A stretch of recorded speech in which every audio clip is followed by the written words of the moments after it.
Bismillahirrahmanirrahim. Assalamualaikum warahmatullahi wabarakatuh. Alhamdulillahirabbil alamin. Wa bihi nasta'inu ala umurid dunya waddin. Wassalatu wassalamu ala asyrafil anbiya'i wal mursalin wa ala alihi wa sahbihi ajma'in. Amma ba'du. Pada kesempatan kali ini, izinkanlah saya menyampaikan salah satu amalan sunnah yang sangat dianjurkan di bulan Ramadan, yaitu membaca Al-Quran. Kaum muslimin yang dirahmati Allah, marilah kita merenungkan betapa indahnya membaca Al-Quran, terutama di bulan Ramadan.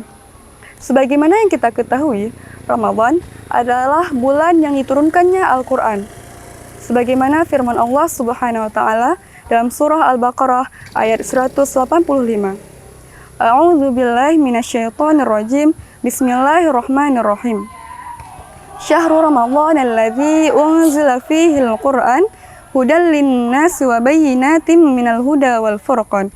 Yang artinya, bulan Ramadan adalah bulan yang diturunkan di dalamnya Al-Qur'an sebagai petunjuk bagi manusia dan penjelasan-penjelasan mengenai petunjuk itu serta pembeda antara yang hak dan yang batil.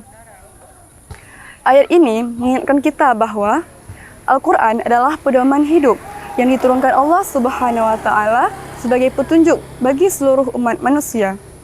Dan Ramadan adalah bulan yang paling istimewa untuk lebih mendekatkan diri dengan Al-Quran, baik dengan membacanya, memahami maknanya, maupun mengamalkannya dalam kehidupan sehari-hari. Membaca Al-Quran di bulan Ramadan juga banyak keutamaannya, yaitu 1. Mendapatkan pahala yang melipat ganda. Dalam hadis, An Abdullah bin Mas'ud qala Rasulullah sallallahu alaihi wasallam, man qara'a harfan min kitabillahi falahu hasanatun wal hasanatu bi asyri amsalihha la aqulu lakum alif lam min harfun walakin alif harfun wa lam harfun wa mim harfun. Rawahu Tirmizi. Abdullah bin Mas'ud berkata, Rasulullah sallallahu alaihi wasallam bersabda, barang siapa yang membaca satu huruf dari Al-Quran, maka baginya satu kebaikan, yang mana satu kebaikan itu dilipat gandakan menjadi 10 kebaikan. Dan saya tidak mengatakan bahwa alif lam mim satu huruf, akan tetapi alif satu huruf, walam satu huruf, dan mim satu huruf. Hadis riwayat Tirmizi. Dalam hadis ini, kita dapat membayangkan, jika kita membaca Al-Quran di bulan yang penuh keberkahan ini, betapa banyak pahala yang akan kita dapatkan. Yang kedua, Al-Quran memberi syafaat di hari kiamat. Rasulullah SAW bersabda, bacalah Al-Quran, sesungguhnya ia akan datang di hari kiamat sebagai pemberi syafaat bagi pembacanya. Hadis riwayat Muslim. Dengan membaca dan mengamalkan Al-Quran, insya Allah kita akan mendapatkan syafaat di hari yang tidak ada pertolongan kecuali pertolongan Allah. 3.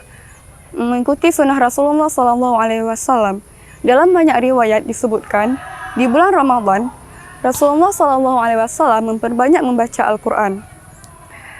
Bahkan Jibril alaihissalam setiap malam datang untuk menyimaknya. Ini menjadi teladan bagi kita semua untuk menjadikan Ramadan sebagai momentum untuk mempererat hubungan kita dengan Allah Subhanahu wa Ta'ala. Bagaimana agar kita semangat dalam membaca Al-Quran? Agar kita semangat dalam membaca Al-Quran, kita perlu melakukan beberapa poin, yaitu yang pertama, membuat target membaca Al-Quran. Misalnya menyelesaikan 1 juz per hari untuk bisa mengkhatamkan Al-Quran dalam 1 bulan. Yang kedua, pilih waktu yang tepat untuk membaca Al-Quran, seperti setelah sholat zuhur, asar, maghrib, atau setelah sholat tarawih. Yang ketiga, tadabbur, memahami makna-makna Al-Quran. Kaum muslimin yang dirahmati Allah, marilah kita jadikan bulan Ramadan sebagai waktu untuk lebih mencintai Al-Quran. Jangan sampai kita termasuk golongan orang-orang yang mengabaikan Al-Quran. Dan semoga kita termasuk golongan orang-orang yang selalu membaca, memahami dan mengamalkan Al-Quran setiap harinya. Amin amin ya rabbal alamin.